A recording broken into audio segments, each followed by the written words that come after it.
కాకరకాయలు చూడు బాగా ఎండాకాలం అయినా చాలా బాగా కాస్తుంది.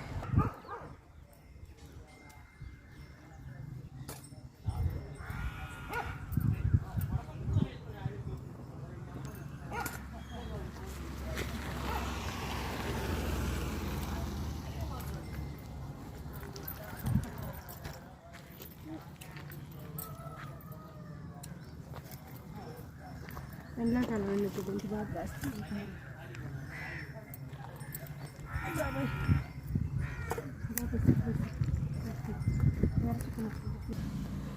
రుషిక చూడు ఎన్ని కాయలు కోసింది, కాకరకాయలు బాగున్నాయా? ఎన్ని కోసా చెప్పు. ఎండాకాలం అయినా బాగా నీళ్ళు పెట్టుకుంటే కాకరకాయలు చెట్టుకి ఇట్లా కాస్తాయి అన్నమాట. గిన్నెకాయలు కాసినాయి ఒకసారి.